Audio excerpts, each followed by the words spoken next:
Czemu Sławek? Dzień dobry. Dzisiaj jest wtorek, 21 lutego 2023 roku. Imieniny obchodzą Natalis, Fortunat, Eleonora, Gumpert, Klejstut, Wyszeniga. Dzisiaj są też ostatki, koniec karnawału.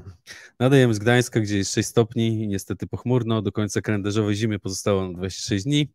Cena tokena KNG na teraz to $2,79, cena bitcoina to $25 061 dolarów.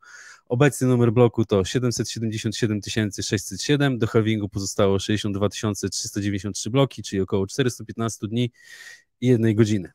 Ja nazywam się Kamil Żynda, razem ze mną jest Łukasz Żeligowski. Cześć. A to jest 137 odcinek Kwadransa z Kangą. Dajcie nam znać, jak nas słychać, jak nas widać.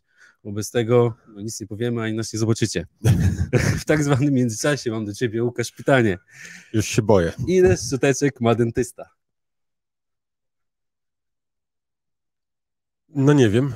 Stomatologiczne. No, logiczne też, że jak tradycja mówi, czas na ręki.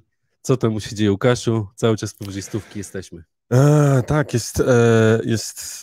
dzieje się na rynku. Muszę powiedzieć, że w tej chwili znaleźć kogoś, kto jest byczo kto jest niedźwiedzio nastawiony do rynku i będzie mówił, że mamy Bessę i tutaj zaraz będzie $13,000, tam $5,000 na Bitcoinie, to nie ma.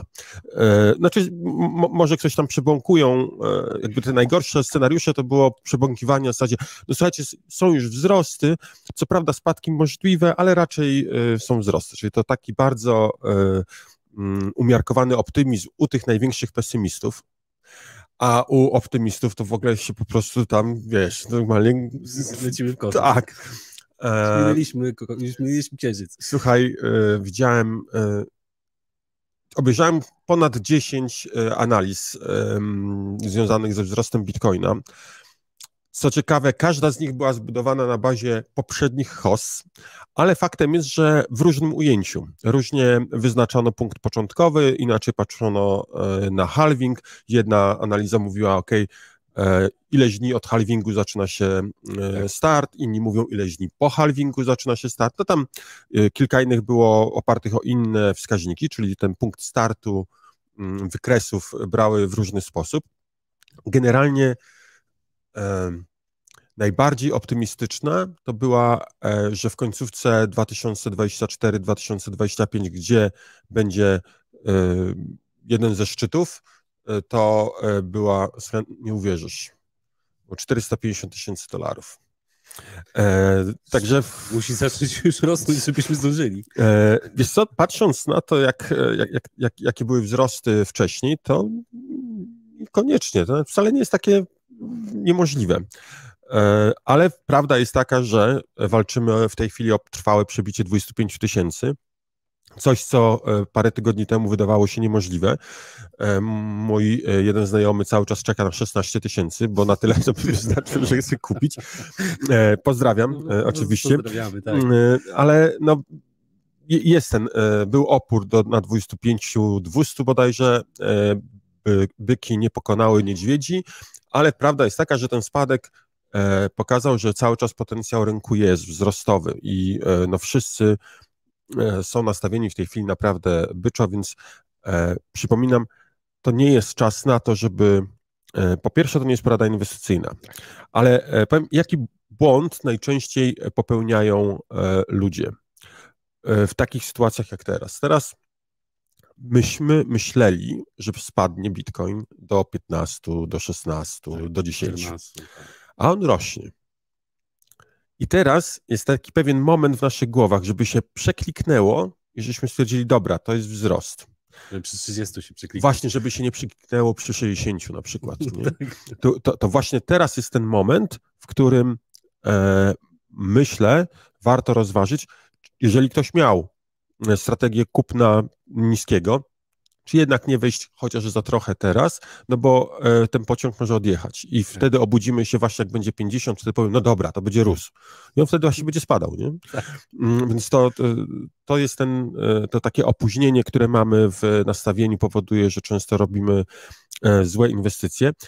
Ciekawa opinia jednego z analityków była taka, że spadek w tej chwili, korekta do 20-21 tysięcy byłaby korzystna, bo właśnie pozwoliłaby tym, którzy mają ten mindset jeszcze na te 16, wejść w rynek i sobie zwiększyło dynamikę, bardzo dynamikę wzrostu. No, zobaczymy. W ETH testujemy 1,8 tysiąca. Dolny próg wyznaczony przez większość tych analityków, mówię, to są ci kreskopisarze i malarze, ale 1,3-1,4 tysiąca dolarów. Natomiast przebicie trwałe 1,8 będzie pokazywało, że raczej nie zatrzymamy się na tym, tylko będziemy iść dalej do 2,1, 2,2. Takie są nastawienia. Faktycznie rynek wydaje się być niesamowicie w tej chwili pozytywnie nastawiony, mimo tych jakichś tam ataków na Binance'a, na BUSD, coś tam, ciągle coś tam się pojawia, to rynek się nie zatrzymuje i widać, że tutaj coś się wydarzyło. No, akumulacja na poziomach w okolicach 20 tysięcy dolarów była bardzo duża, grubasy sobie bardzo dużo dokupili, no i teraz wydaje mi się, że chyba czas na to, żeby cena faktycznie poszła do góry, bo przecież oni muszą zarobić. Nie? Tak, ja widziałem w ogóle taką, ostatnio już nie pamiętam kto, szczerze mówiąc, taką przewidywanie takie, że no, to przebiło wszystkie do tej pory, jakie widziałem przewidywania ceny Bitcoina, że do 2030 roku Bitcoin będzie kosztował 100 milionów dolarów. Już... Okej, to jednego będę trzymał. To taki wróżbita, że już większego chyba nie widziałem do tej pory. No ale tam dane on-chain też mówią trochę nam na temat sytuacji właśnie, że wieloryby, portfele od 1000 do 10 tysięcy bitcoinów wysyłają z portfeli on-chain poprzez blockchain na giełdy. Także myślę, że już się tutaj pewnie obkupili właśnie na tych dołkach, około 16 tysięcy. I szykują się na sprzedaż na 30-40. Pewnie tak. I zepchną z powrotem na 20 i wtedy dokupią i będziemy mieli strzał, bo będziemy się ganiać. Generalnie wszystkie wykresy wyglądają mniej więcej tak, że przewidywany jest teraz krótkotrwały wzrost, właśnie w okolice 60, 50, niektórzy 40 tysięcy dolarów mówią, po czym będzie jakaś korekta, ale z zejściem raczej w okolice 25-30, nie niżej. I potem ponowny strzał i znowu gdzieś tam korekta w okolicach 100, potem 170, 270. No tak, i do 100 milionów dolarów. I do 100 milionów dolarów. Powiedz mi, a jakieś zapatrywania na górną granicę Ethereum? Jaki możemy właśnie, o Ethereum możemy chwilkę porozmawiać. Tam się Shanghai chyba zbliża. Tak. W ogóle nie wiem, czy wiesz, to się dowiedziałem niedawno, czytałem jeden wywiad z Vitalikiem Buterinem, czyli twórcą sieci Ethereum. On opowiadał o tym, jak to w 2007-2010 roku był bardzo namiętnym graczem w World of Warcraft. I któregoś dnia wstał i się okazało, że Blizzard, czyli twórca gry, Blizzard Studios stwierdzili, że obetną trochę damage, czyli uszkodzenie, jakie zadaje jego Vitalika ulubiona postać. I on mówi, że po prostu położył się do łóżka i płakał całą noc i wtedy zrozumiał, bo to była jego ulubiona postać, którą grał. I tu nagle ktoś, nie wiadomo kto, centralnie sobie zdecydował, obniżamy tutaj o połowę te uszkodzenia, jakie są zadawane, nie? Przez tą postać. I on wtedy stwierdził, że centralizacja jest zła, należy zrobić coś zdecentralizowanego i tak zaczął się pomysł na Ethereum. No i teraz, jak to przeczytałem, to mówię, kurczę, to faktycznie te NFT-ki gamingowe mają praktyczne zastosowanie, bo wypuszczenie tych postaci w postaci NFT powoduje, że nawet twórca gry nie ma możliwości zmiany parametrów. Tak? To jest całkiem fajne, ale to tak na boku. Ethereum. Słuchaj, okazuje się, że mamy największą deflację Ethereum, jaka kiedykolwiek była. Olbrzymie ilości Ethera są spalane, znacznie większe niż produkcja, czyli mamy prawdziwą deflację, a z drugiej strony zapotrzebowanie i adopcja rośnie. Czyli mamy coraz mniej Ethereum, a coraz więcej osób chce go mieć. Dodatkowo jeszcze ta masa tego Ethera cały czas się zwiększa, która jest zamrożona na Proof of Stake. Tak. To w ogóle powoduje, że dostępna ilość Ethera jest coraz mniejsza. Więc ja bym powiedział, że $2,500 to jest jakiś drobiazg. Tutaj raczej myślimy o $10,000. Czyli to przejście z Proof of Work na Proof of Stake to był chyba dobry pomysł. No nie wiem, czy to miało wpływ duży.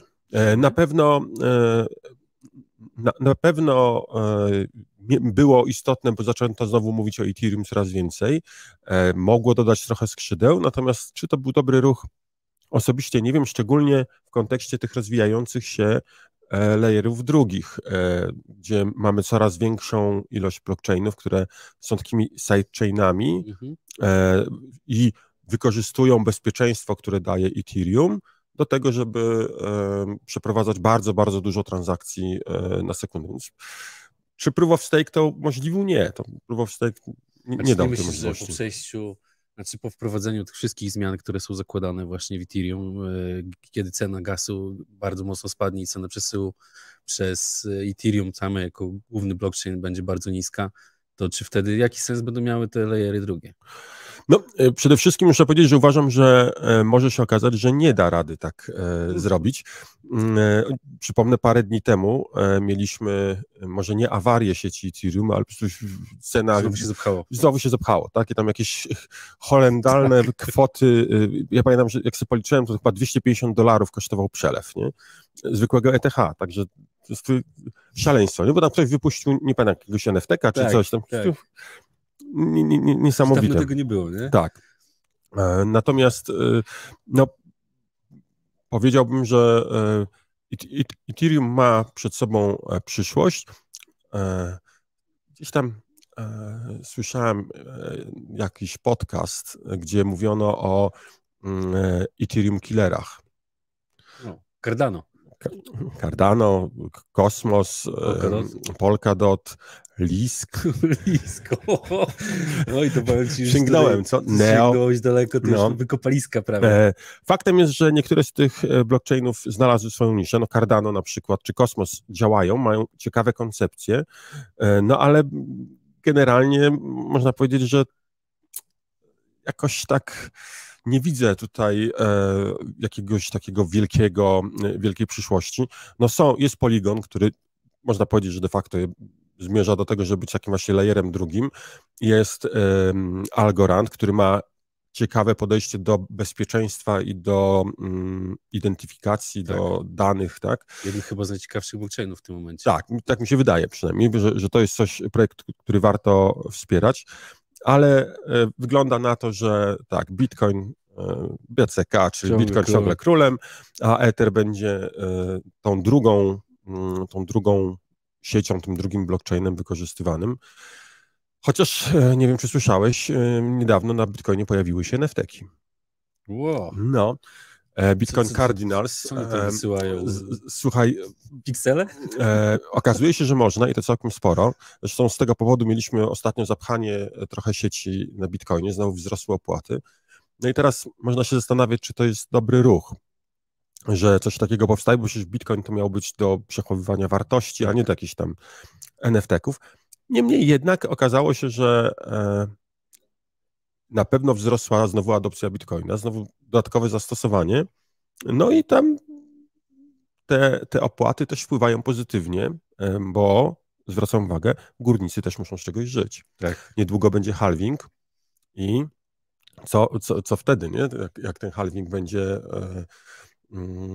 czy on nie spowoduje, że kopalnie przestaną totalnie być nieopłacalne i nagle nam znikną górnicy, Myślę, nie? że cena musi pójść do góry, no tak? No dobra, to też jest rozwiązanie. Tak, no to przy każdym halvingu, ja przeżyłem już trzeci chyba to będzie.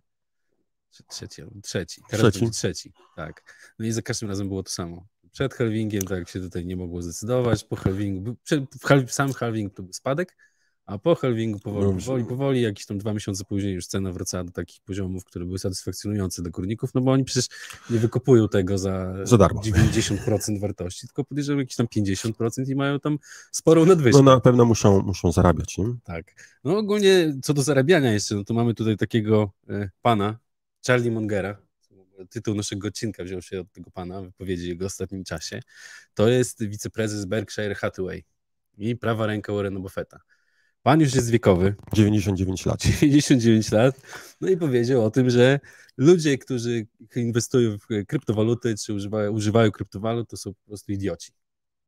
I co ciekawe, że tutaj ten pan przedstawiciel kapitalizmu pełną gębą, no bo myślę, że jeden z największych funduszy inwestycyjnych w tym momencie na świecie powiedział, że bardzo dobrze w tym temacie postąpił prezydent Chin. Że zabronił kryptowalut. Po prostu odciął jedną ręką, wszystko powiedział, że dość, kryptowaluty są B i nie używamy. I teraz, hipokryzja wychodzi ponad skalę chyba, tak? No właśnie, ja bym powiedział, że to jest to. Nie zgodzę się z tym, że ten pan jest kapitalistą. No to jest tak, że ludzie są kapitalistami, jak muszą się dorobić. A jak już się dorobią, to wtedy woleliby jednak centralne zarządzanie, bo przeszkadza im to, że ciągle ktoś ich podgryza i zmusza do aktywności. Oni wtedy woleliby zająć pozycję taką góry i tak się tam odciąć od tej reszty, na przykład poprzez regulacje czy jakieś utrudnienia takie prawne.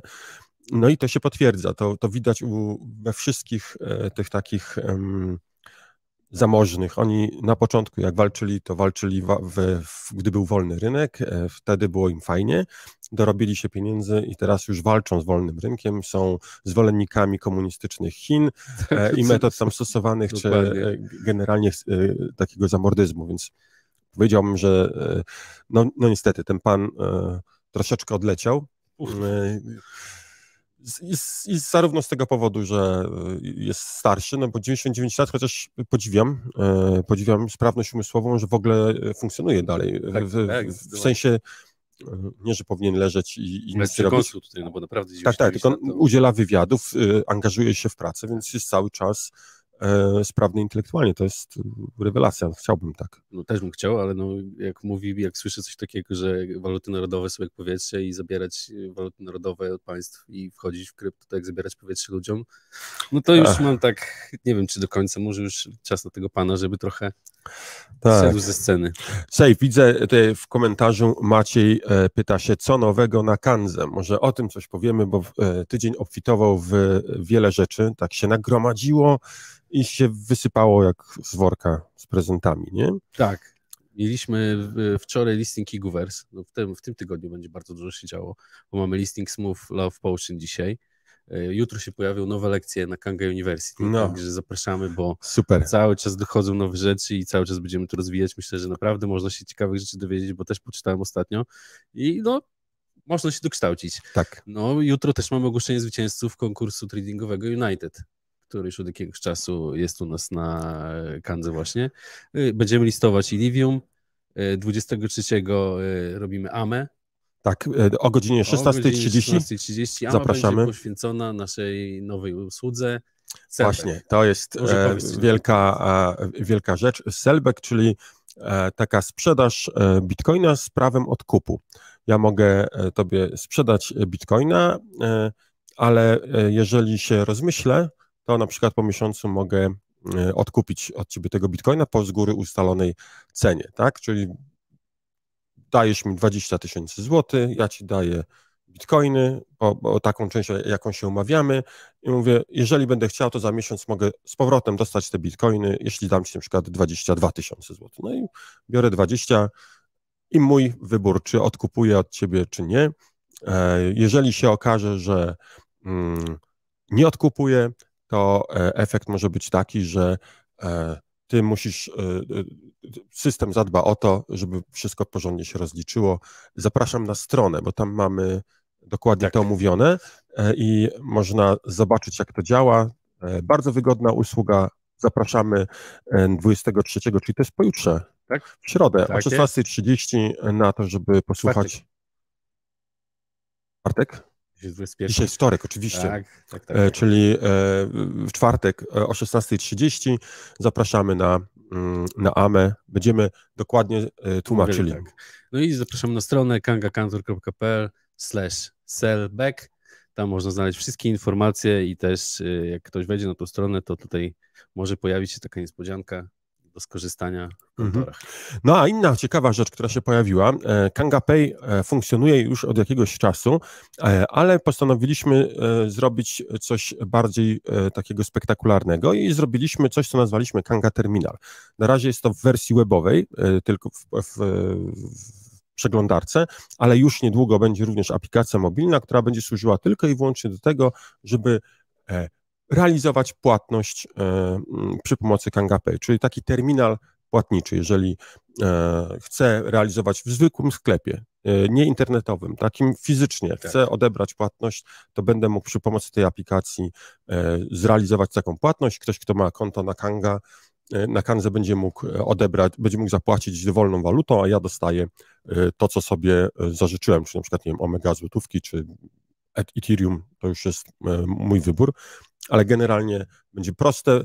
Nazwaliśmy to terminal, no bo to będzie dokładnie wyglądało jak taki terminal płatniczy, który mamy w każdym sklepie i równie prosta będzie jego obsługa, także czyli pani Basia zachęcam. Z Warzywniaka Da radę. już niedługo da radę bez problemu. I będziemy mogli tutaj płacić bitcoinem za pietruszki. Oczywiście. I to myślę, że w większej ilości sklepów niż myślisz. Mamy nadzieję, że będziemy mogli ogłaszać tego typu aliansy, współpracę. Będziemy ogłaszali i będziemy mogli chwalić się tym, jak w wielu miejscach można płacić przy pomocy Kangi. Jeszcze jedną rzecz chciałem powiedzieć. Mamy nowych rynków sporo. Szczególnie chcę zwrócić uwagę na to, że również pojawi się trochę tokenów związanych ze sztuczną inteligencją, o której ostatnio trochę rozmawialiśmy. No jednak to jest coś, co rozbudza wyobraźnię, działa mocno no właśnie w różne pomysły i stwierdziliśmy, że skoro są ciekawe projekty, chcą się listować na Kandze, no to zapraszamy i te projekty będą listowane w ciągu najbliższych 7 dni. Takich projektów trochę będzie. Zresztą kolejka jest długa, nie zdradzamy, bo nie chcemy jeszcze, jeżeli nie mamy w 100% pewności, to nie ogłaszamy tego, ale też dlatego, że jakby ilość newsów, które możemy przekazywać dziennie, jest ograniczona. Nie można wszystkiego mówić naraz. No ja trochę zawiodłem się ostatnio na, no nie wiem, czy na samym ChatGPT, ale na sztucznej inteligencji, bo ktoś tam zadał pytanie takie już dość konkretne, kiedy będzie krach na giełdzie i upadnie... No właśnie, było 15 luty. 15 luty, jakoś nas to minęło. Chyba, że tam był jakiś zalążek dopiero i teraz się rozwija, ale no za bardzo w to nie wierzę, że tam coś się może zmienić w tym względzie. Jak uważasz? Słuchaj, wiesz co, ja w ogóle o tej sztucznej inteligencji to z jednej strony jestem zaszokowany tym, jak ona działa, a z drugiej strony cały czas gdzieś w głowie mam te moje doświadczenia z lat studenckich, gdy na studiach tworzyliśmy tego typu rzeczy. No i mam świadomość tych ograniczeń tego rozwiązania. No, ale wierzę, że sztuczna inteligencja faktycznie będzie czymś pomocnym. Nie wierzę w to, że będzie w stanie przewidywać. No tak, ale tak jak rozmawialiśmy, może kreować, nie? Sytuację. Tak, może, no bo jeżeli dużo osób w coś uwierzy... Tak, samo spełniające coś przepowiednia. No ja też jeszcze tak wrzucę tutaj a propos AI, no mam tutaj, uczestniczę w takich zajęciach, gdzie jest osoba z Microsoftu, no dość wysoko postawiona i trochę jej zapytałem ostatnio na temat współpracy Microsoftu i OpenAI i dostałem takie insight info, nie wiem na ile mogę to sprzedać, ale... No już zacząłeś, to musisz. To powiem, że do końca roku OpenAI, czyli ChatGPT, no OpenAI jako sztuczna inteligencja ma być zaimplementowana we wszystkich usługach Microsoftu. Od Worda, przez wszystkie inne w pakiecie Office. No zobaczymy. Ja poużywałem trochę tego Binga i powiem ci, że dobrze to wygląda. Chociaż słyszałem, że potrafi być agresywny i... Stany depresyjne ma. Tak. Także będziemy musieli jeszcze się użerać z chmurami sztucznej inteligencji. Tutaj Bazm zapytał się, czemu dziś nie naliczyło procentów na stakingu. Tak, drobna awaria, ale nasze systemy są tak skonstruowane, że jak cokolwiek jest podejrzenie, że coś może pójść nie tak, to wstrzymujemy. W tej chwili zespół już siedzi i zakładam, że w ciągu krótkiego czasu to zostanie rozliczone, tak żeby nie było żadnych wątpliwości. Na pewno poinformujemy na Telegramie, kiedy usterka zostanie usunięta. No tutaj jeszcze może powiemy o Binance'ie i wyjściu jego prawdopodobnym z rynku amerykańskiego. No właśnie. Doszły mnie informacje. Takie to już od dłuższego czasu się to w sumie działo, tak? Bo najpierw były te ograniczenia wypłat chyba do $100,000. Tak, potem generalnie pamiętajmy, że Binance US, a Binance to są dwa zupełnie oddzielne byty. No i Binance US jest dla obywateli Stanów Zjednoczonych, a Binance jest dla całej reszty świata. No i tak, mówi się o tym, że Binance US ma być odsprzedany, czy w ogóle Binance ma przestać prowadzić ten Binance US. To czytałem w jednym z artykułów, natomiast czytałem również wypowiedź samego CZ, który stanowczo się odcina od tego typu informacji. No do nich wszyscy święci amerykańscy już się tutaj dobrali, bo byli prześwietlani przez SEC, Komisję do Spraw Handlu Instrumentami Pochodnymi, Departament Sprawiedliwości Stanów Zjednoczonych i IRS, czyli Urząd Skarbowy Stanów Zjednoczonych. Także wszyscy święci za nich się zebrali. Myślę, że trochę może być w tym ziarenko prawdy, no bo jak też czytałem, że mają, no to właśnie to, co sprecyzował CZ, powiedział, że to się nie wydarzy, no ale tam plotki głoszą, że mają zdelistować USDC, które jest Circle'a i jest amerykańskie, bo chcą się pozbyć wszystkich aktywów, które pochodzą z rynku amerykańskiego. No to byłoby ciekawe zagranie, na pewno istotny cios w samo USDC, które stara się tutaj działać. No tam doszły mi też słuchy, że to, że w ogóle się zabrano za BUSD, to było właśnie z takiego miłego szeptania przez USDC, tak? Przez Circle. Tak. No i tutaj właśnie wracając do tej wymiany między Circle a Tetherem, no to teraz znowu zaczyna dominować Tether. Tak, po prostu, w koło Macieju. Tak. No i a propos w koło Macieju, nie wiem, czy słyszałeś, prawdopodobnie Chiny znowu zalegalizują bitcoina. No to już to naprawdę te 450 zaczyną. Nie, oni to robią, bo to, słuchaj... Indie teraz jeszcze musimy poczekać z Indiami, nie? Mamy cykle bitcoina i one się dokładnie nakładają na cykle banów, i odbanowywania bitcoina przez Chiny. No bardzo ciekawe. Mam nadzieję, że no jak to zobaczymy, to słuchaj, to już wtedy naprawdę kupuję. Nie patrzę na cenę, kupuję, bo to znaczy, że na pewno wzrośnie. Ja ciągle kupuję, także... No i tutaj jeszcze, bo to chyba wszystko, wiesz, myślę, że ten katalizatorem tej Bessy, która przekształci się teraz, mam nadzieję, w Hossę, no było to właśnie to Terra, która upadła w zeszłym roku, pociągnęła za sobą wszystko inne. No i tutaj też taka kamyczek do ogródka, do kłona, no że tutaj prawdopodobnie wypłacił sobie $100 milionów zaraz po upadku Terry. Tak, no słyszałem o tym, 10 000 bitcoinów, tak? No fajna kwota. To miały być bitcoiny, które miały być używane do bronienia UST. Tak. No, jeżeli zarzuty się potwierdzą, to Dukwon ma problem. Wiem, że SEC się za niego zabrał. Tak. Trzeba czekać aż kolejni, bo to raczej duża skala. Nie? Wiem, że SEC pozwał go o zorganizowanie takiego przestępczego w zamyśle przedsięwzięcia, które miało służyć temu, żeby właśnie wyprowadzić pieniądze. To jest, zobaczymy. Konkurs, kwadrans z Kangą. Przypominam, zasady konkursu są takie, że dzisiaj pisząc w komentarzu #kwadrans z Kangą 138 można podać przewidywaną przez Was cenę za tydzień, jaka będzie bitcoina o 9 rano, czyli w dolarach. Konkretnie będzie to rynek BTC do omega złotówki, do omega dolara i sprawdzamy, ten, kto jest najbliżej, dostaje nagrodę. Ta nagroda to jest 10% łapek w górę pod tym dzisiejszym filmem. Tyle tego będzie. Zeszły film miał ile łapek w górę? 679. 670, to 60, prawie 8 kang będzie nagroda dzisiaj? O tak. Kurczę. To się robią... U nas są bardzo dobre nagrody. Tak, dobre nagrody. Warto oglądać. Powiedz, czy ktoś wygrał? Czy ktoś wytypował taką cenę? Tak, wygrał Tomek 4753211 i wytypował cenę $25 200. To on nie pomylił się naprawdę mało. Tak. Gratulujemy Tomku, skontaktuj się z naszym supportem, żeby ustalić sposób odebrania nagrody, a was wszystkich zachęcamy do tego, żeby właśnie pisać komentarze, klikać łapki w górę, polecać ten film, no bo zależy nam na tym, żeby zwiększać też zasięgi.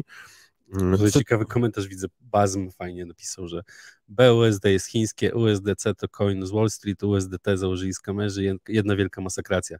Zostaje nam tylko OPLN. Tak, i omega dolar, i omega funt, i omega euro, oczywiście, to jest prawda. Podoba mi się to nastawienie. Tam widziałem, że też padało pytanie o aplikację mobilną, no to muszę powiedzieć, że walczymy trochę z Applem, ale już można powiedzieć, że zakończyliśmy ten bój i niedługo pojawi się nowa wersja aplikacji mobilnej. Już za chwileczkę, już za momencik. A do tych płatności KangaPay to kiedyś chyba to ma w planie też jest aplikacja. Tak, nie? jest aplikacja, bo ona będzie, zakładam, że pojawi się na przełomie lutego i marca. Taka bardzo prosta aplikacja dedykowana tylko do odbierania płatności, czyli nie ma, możemy tą aplikację zainstalować, nie wiem, u kelnera na telefonie, czy zostawić przy kasie, bo ona nic niebezpiecznego nie może zrobić. Ona służy tylko i wyłącznie do odbierania płatności KangaPayem i jest w 100% bezpieczna, więc można ją dać na przykład pracownikowi, nie, żeby kasował. Jak ktoś jest zainteresowany, no to zapraszamy do kontaktu. Tak, z supportem będziemy wyjaśniali. Tak, będziemy wyjaśniali, Może AMę rozszerzymy również o KangaPaya troszeczkę, żeby wyjaśnić. Tak. Warto wrócić do tematu, bo myślę, że jest bardzo ciekawy i przyszłościowy. No, już nie mogę się doczekać, jak pójdę gdzieś do sklepu obok i będę mógł zapłacić. Tak, pani tutaj w sklepie za... No ja lubię płacić kartą Kangi, to jest fajne, natomiast zapłacenie przy pomocy Kanga Wallet będzie po prostu rewelacja. Tak, no też zapraszamy właśnie do jeszcze założenia i zamówienia karty Kangi, bo to ułatwia płatności na całym świecie. Naprawdę w bardzo prosty sposób można przesłać kryptowaluty i przydaje się. Tak, i płacić w wielu miejscach na ziemi. Są cashbacki, bardzo dużo usług, które Zen także pomaga wprowadzić i ogólnie można też wpłacać do nas środki przez Blik na przykład za pomocą karty Zen. Wystarczy doładować kartę Zen i wysłać te środki na Kangę. I to one są rejestrowane natychmiast. Tak jest. Czyli kurczę, super. Więc jeżeli ktoś z was myśli o tym, żeby kupić bitcoina i boi się, że jego bank wstrzyma mu przelew, jak będzie przelewał do Kangi, to zachęcamy do tego, żeby założyć sobie konto w Zen. Zen ma z nami dobry kontakt, dobry układ. Oni na pewno nie wstrzymają przelewów z konta Zen do nas. Więc nie powinno być. Proszę. Miś Gogo pyta się, czy prowadzimy może rekrutację w Trójmieście. Mam speca od podatków, chcę przejść na ciemną stronę mocy. No to jak na ciemną stronę mocy, to nie do nas, my jesteśmy po tej jasnej, więc no, ale jeżeli ktoś jest zainteresowany, to zachęcam, rekrutacja @kanga.exchange, wysłać informacje o sobie, jakiś CV i list motywacyjny, powiem, ale to tak nie chodzi o to, żeby to był taki szablonowy list, tylko po prostu dlaczego i co chciałby robić u nas, gdzie siebie widzi, to zachęcamy. Nie? Bardzo... Pracy u nas dostatek jest. O, tak. To na pewno narzekać, na brak pracy narzekać nie możemy. Rany, kurczę, już minęły 2 kwadranse. Tak, no? Zawsze z tobą jak się rozmawia, to mija to w moment. Tak, ja tu od razu pozdrawiam fanklub Kamila. Mam nadzieję, że fanklub jest zadowolony, że Kamil dzisiaj występuje. Dostaję na swojego Facebooka takie informacje od koleżanek i kolegów o tym, kiedy będziesz znowu, więc proszę bardzo, jest Kamil. Jestem, nie wiem, kiedy będę teraz, ale będę na pewno jeszcze w przyszłości. Ale już mówię, to 2 kwadranse to już wystarczający czas, bo ciągam cały czas brzuch i nie wiem, ile jeszcze wytrzymam. Dobrze, ja też, więc możemy już pomału kończyć. Słuchajcie, zachęcam do tego, żebyście ocenili ten odcinek w skali od 1 do 6. 6, najlepszy odcinek na świecie, 1. Zmarnowaliście moje życie. Idę się zapytać. Tak. Więc proszę, pokażcie, jak widzicie ten odcinek, to dla nas jest bardzo, bardzo ważne. No i mam nadzieję, że widzimy się za tydzień, ale w międzyczasie przypominam o AMA, Tak, czwartek, tak jest. o której? O 16:30. 16:30, no i oczywiście w sobotę No Comment Oczywiście, zapraszamy. o 19:00? 19. O 19:00. Tak jest. Prosimy, Super. subskrypcje, komentarze, Tak. polubienia. To jest... Widzimy się w niedługim czasie. Tak. Do zobaczenia. Do zobaczenia. Dzięki, Łukasz. Dzięki, Kamil.